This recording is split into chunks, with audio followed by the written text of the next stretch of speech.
Okay, last time हमने structure of neuron पढ़ लिया था, उसमें डेंड्राइट्स के बारे में पढ़ लिया, सेल बॉडी के बारे में पढ़ लिया, एक्सॉन के बारे में पढ़ लिया, माइलिन शीथ के बारे में पढ़ लिया, that is form by Schwann cells exactly, and axon terminal के बारे में पढ़ लिया कि उसमें सबसे लास्ट में सिनॉप्टिक नॉब्स होते हैं जिसमें न्यूरोट्रांसमीटर्स प्रेजेंट होते हैं। ठीक है, फिर हमने इसके टाइप्स पढ़ लिए थे, what are the different types of neurons, unipolar, bipolar, pseudo unipolar and multipolar. Then इसके अलावा हमने पढ़ा था sensory neurons, motor neurons and interneurons. इसमें जितने भी टर्म्स यूज हुए थे वो सारे सबको पता है, कोई दिक्कत हो तो बताओ। ओके, तो आज हम स्टार्ट करेंगे। अभी कल हमने पढ़ा था न्यूरॉन्स के बारे में, जैसे हमने पढ़ा कि nervous system is made up of two cells, the neurons and the supporting cells, that is called as glial sales.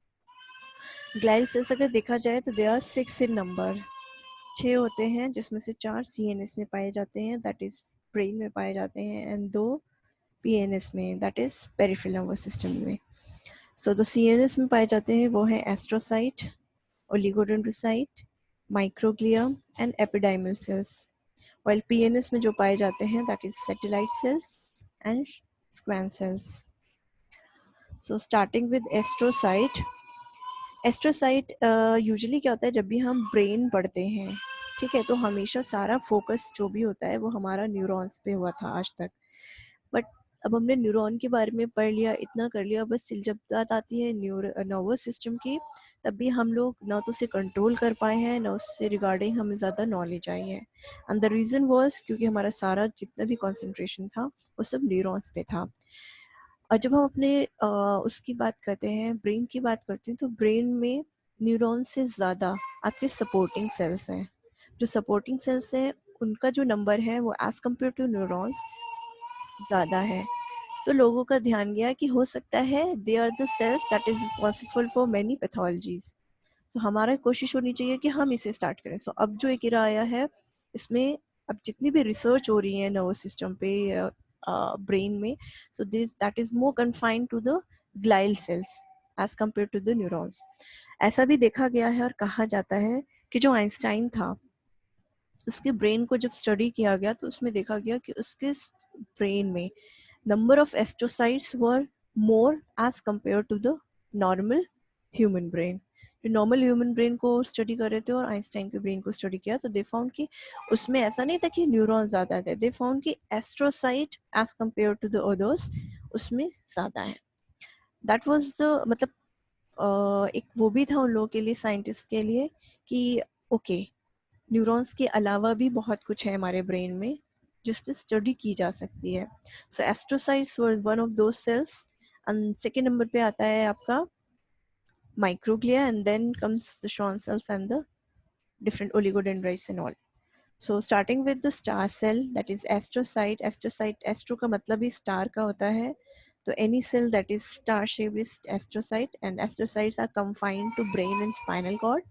ये हर जगह नहीं पाए जाते हैं, they are fine only in the brain and spinal cord, और इनका काम सिर्फ और सिर्फ सपोर्टिंग होता है। एक एस्ट्रोसाइट एक बार में अप्रोक्सीमेटली 2 मिलियन न्यूरॉन से कांटेक्ट करता है, एक ही वक्त में अप्रोक्सीमेटली 2 मिलियन न्यूरॉन से कांटेक्ट करके रखता है।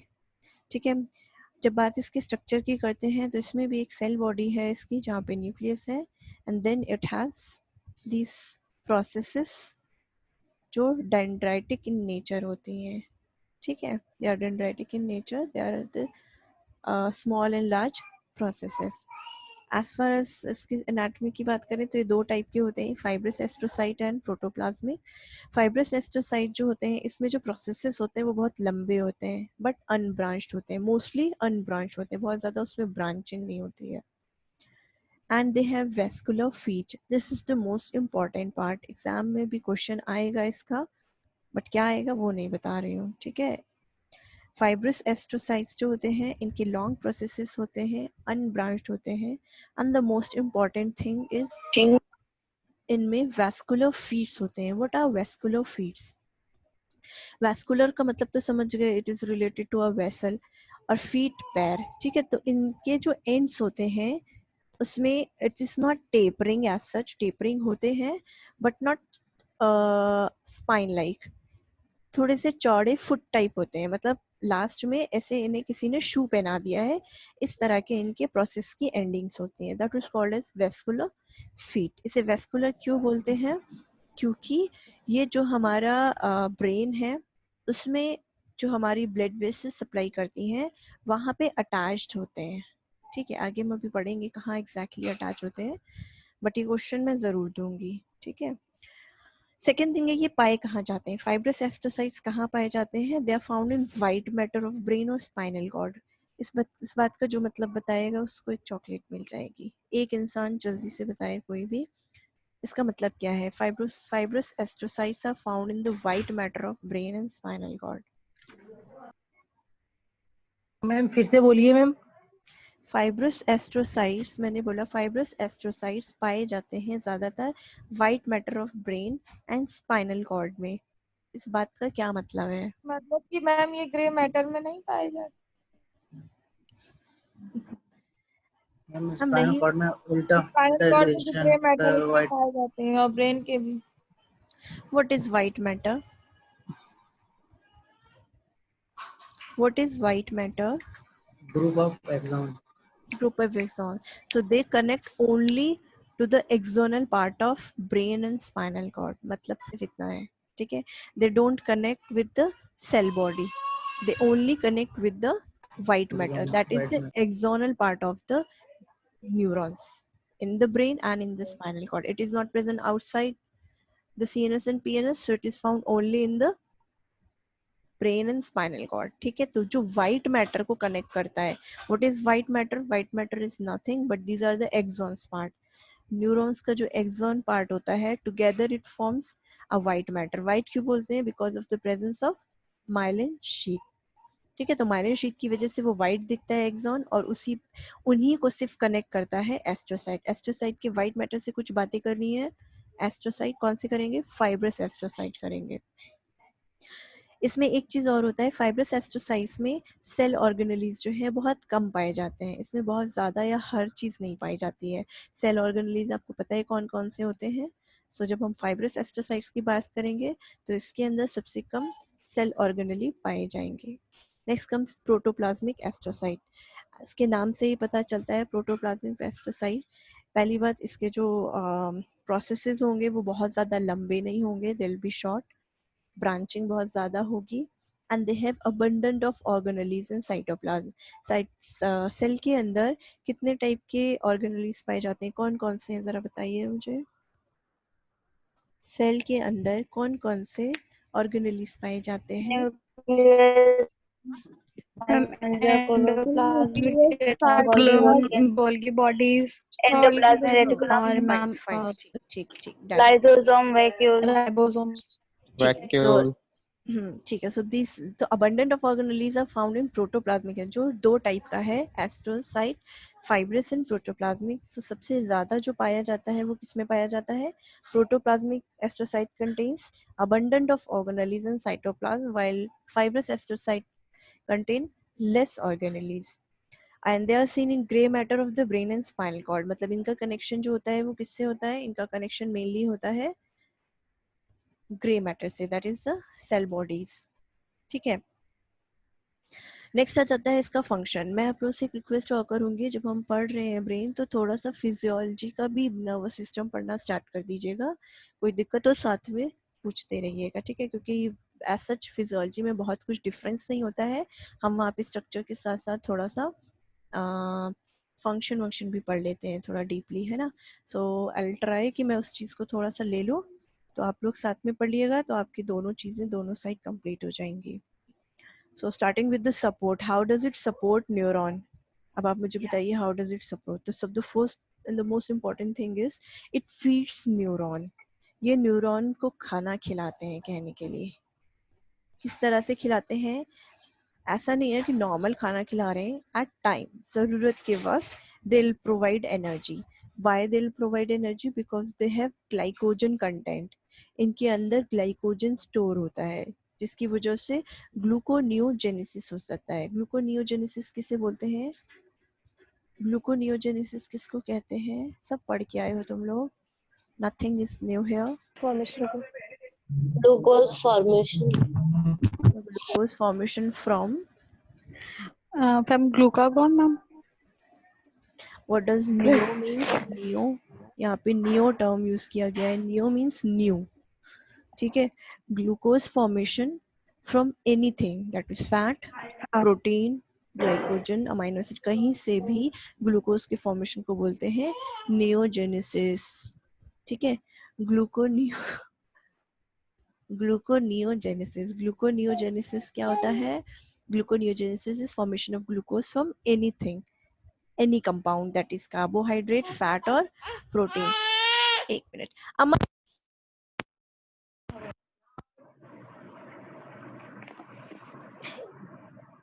ठीक है। so it feeds neuron. आज ये सारा इंटरेस्ट आ रहा है तुमको यहाँ पे, ठीक है। It feeds neuron, that means it provide glucose at need. Why? Because it contains glycogen as storage. Then it also provides certain nutrients like lactate. इसके पास lactate होता है। lactate exactly किस तरह से ज़रूरी है और किस तरह हेल्प करता है?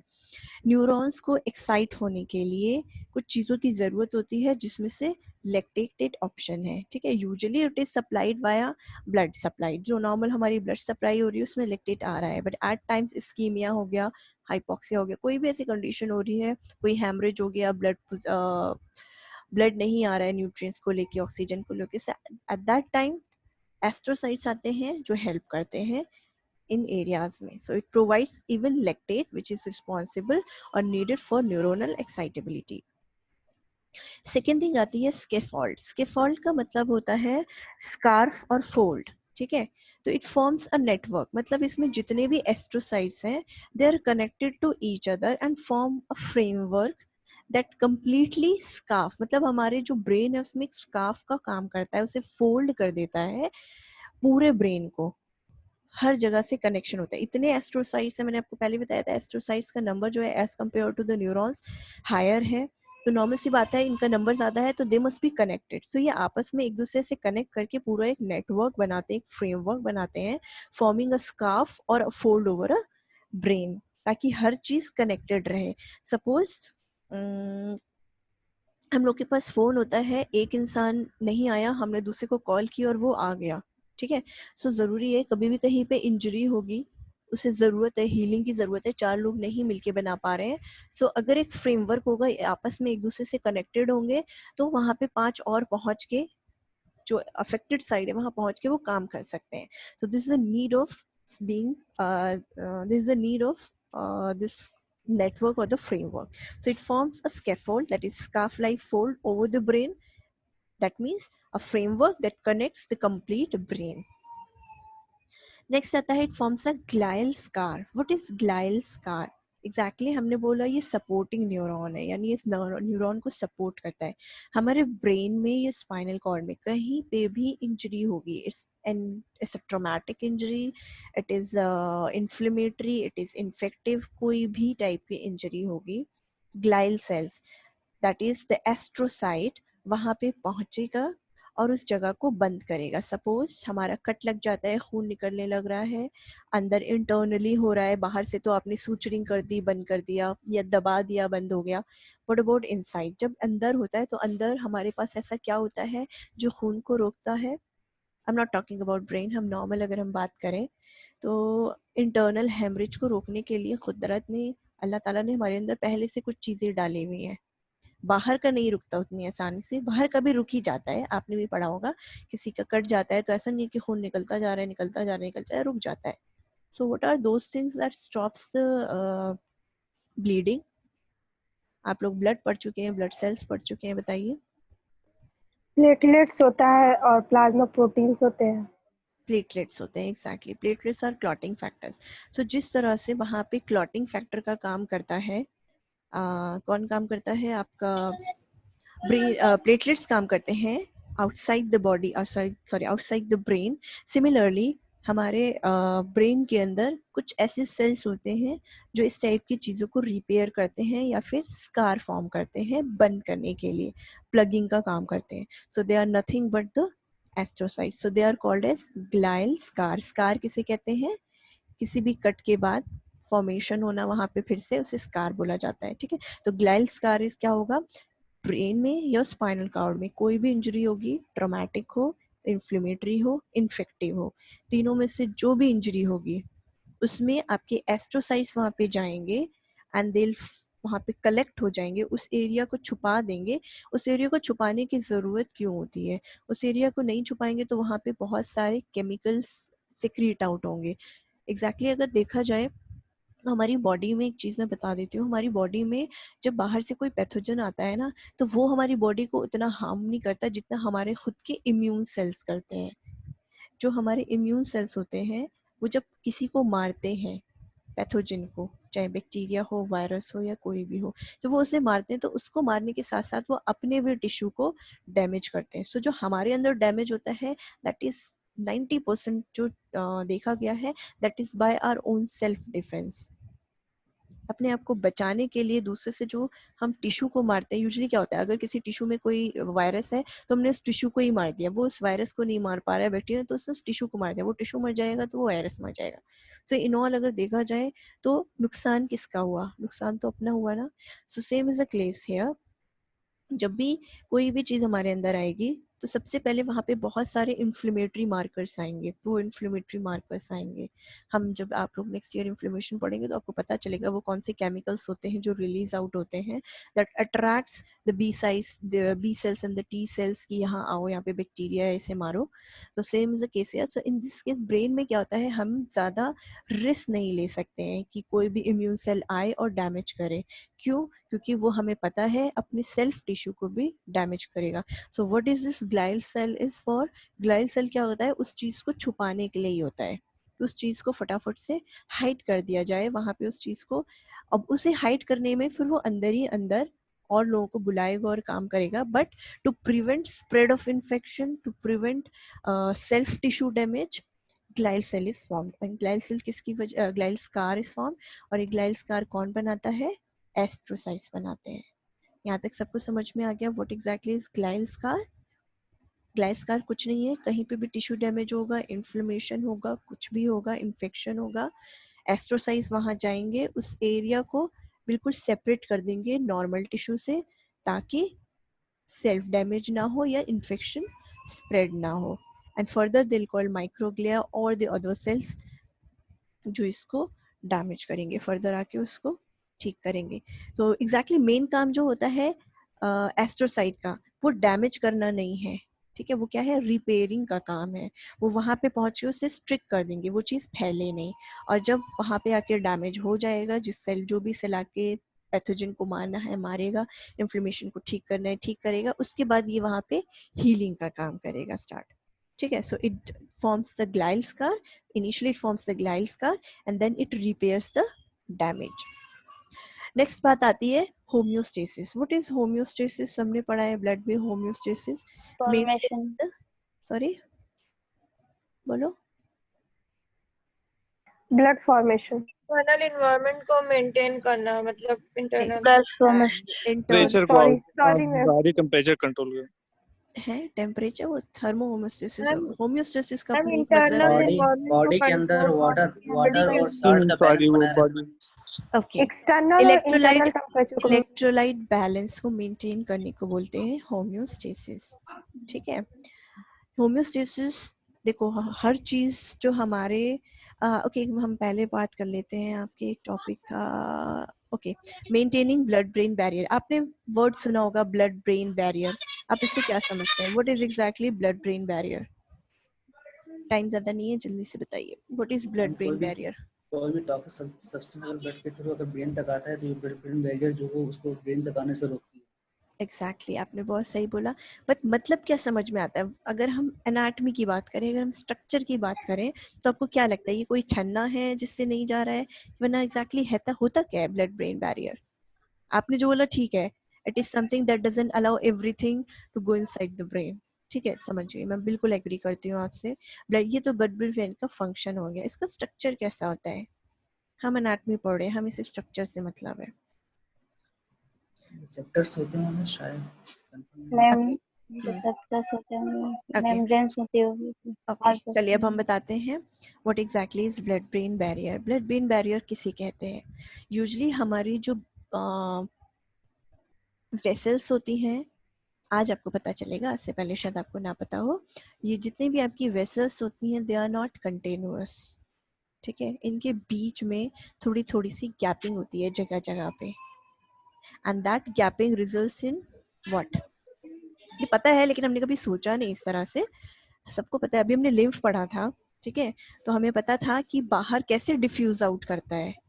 यार कोई तो स्पेस चाहिए ना बाहर जाने के लिए। So this space are present also in are vessels of the brain. हमारी जो ब्रेन की वेसल्स है वहाँ पे भी एंडोथीलियम जो है उसमें ये स्पेसेस होंगे छोटे छोटे से, जहाँ से कोई भी चीज़ बाहर एक्स्ट्रा सेलुलर स्पेस में जा सकती है, राइट। सो जो ब्लड ब्रेन बैरियर है, और जो हमने अभी पढ़ा था एस्ट्रोसाइट, जो फाइब्रस एस्ट्रोसाइट होते हैं, उसमें क्या होता है, वैस्कुलर फीट होते हैं।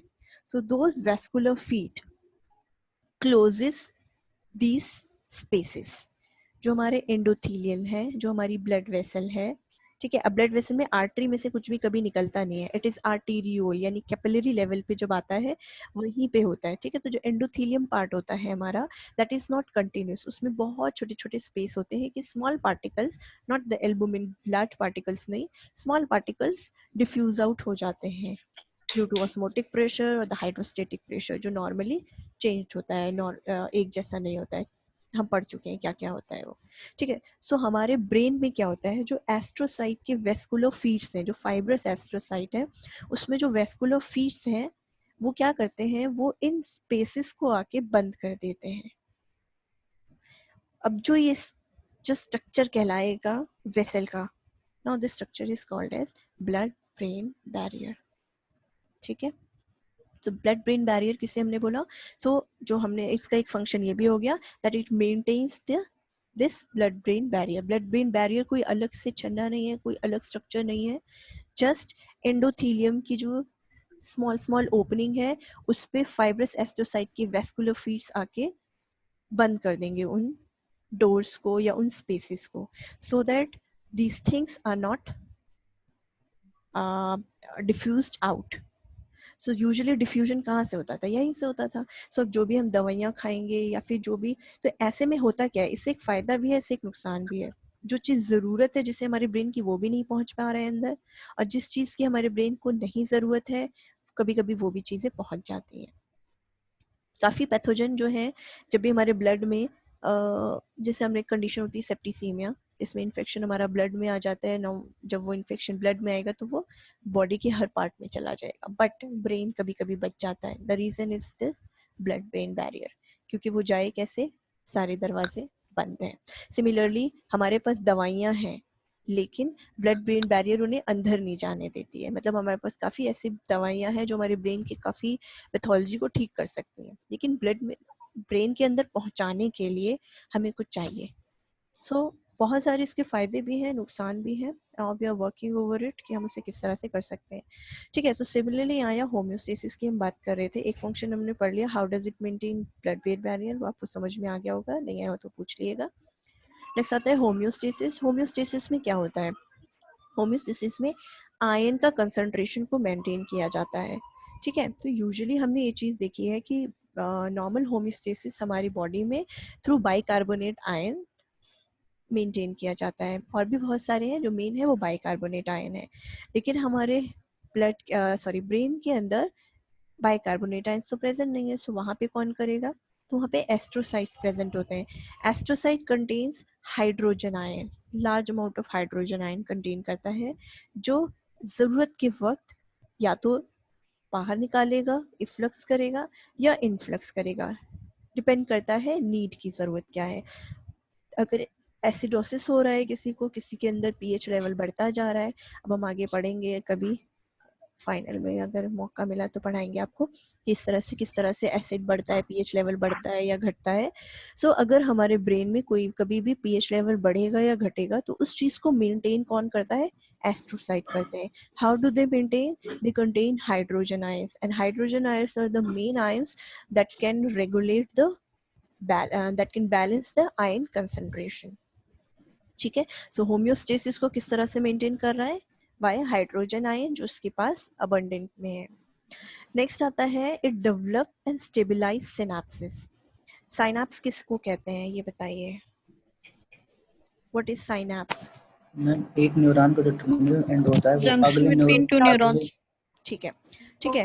तो वो- हमने बात की develop and correct. Stabilise synapse. अब साइनैप्स किसे कहते हैं मैं बता देती हूँ। तो साइनैप्स की दो लेयर होती हैं, एक होता है प्री सिनेप्टिक लेयर और होती है पोस्ट सिनेप्टिक लेयर। यानी एक न्यूरॉन जो लेके आ रही है वो बनाएगी प्री सिनेप्टिक टर्मिनल और दूसरा बीच में सिनेप्टिक जंक्शन होगा या सिनेप्टिक स्पेस होगी। देन दूसरा नीचे एक और दूसरा न्यूरॉन स्टार्ट हो रहा होता है। दैट न्यूरॉन उसके लेयर को बोलते हैं पोस्ट सिनेप्टिक टर्मिनल। तो प्री सिनेप्टिक टर्मिनल और पोस्ट सिनेप्टिक टर्मिनल आपस में बात करते हैं through receptors. That receptors are formed by these astrocytes with the help of certain proteins. जैसे इस एग्जाम्पल या अभी रिसेंट की स्टडीज़ हैं जिसमें हमें ये सब मिला है कि इस टाइप के प्रोटीन पाए जाते हैं लाइक थ्रोम्बोसेपोनिन्स 1 and 2, हेविन, ग्लाइपिकेंस 4 and 6। ठीक है, तो ये कुछ प्रोटीन्स हैं जो बनाता है एस्ट्रोसाइट। और ये एस्ट्रोसाइट कैसे हेल्प करता है? दे हेल्प इन recruiting emperor receptors. Emperor receptors कुछ, ये क्या हो रहा है? एम्पर रिसेप्टर्स कुछ रिसेप्टर्स हैं that are present on the synapse. They act as a receptor. ये रिसेप्टर का काम करते हैं। यानी जो कुछ रिसेप्टर्स होते हैं जो आपके उसको न्यूरोट्रांसमीटर को रिलीज करेंगे। अब वो रिलीज होके जंक्शन पे आया और जंक्शन से इसको पोस्ट सिनेप्टिक टर्मिनल पे जाना है। So these are the magnets. Like receptor सिर्फ कोई काम नहीं, मैग्नेट्स का काम करता है जो इन न्यूरोट्रांसमीटर्स को अपनी तरफ खींच के अंदर ले जाके एक्शन पोटेंशियल जनरेट करके आगे लेके जाएगा।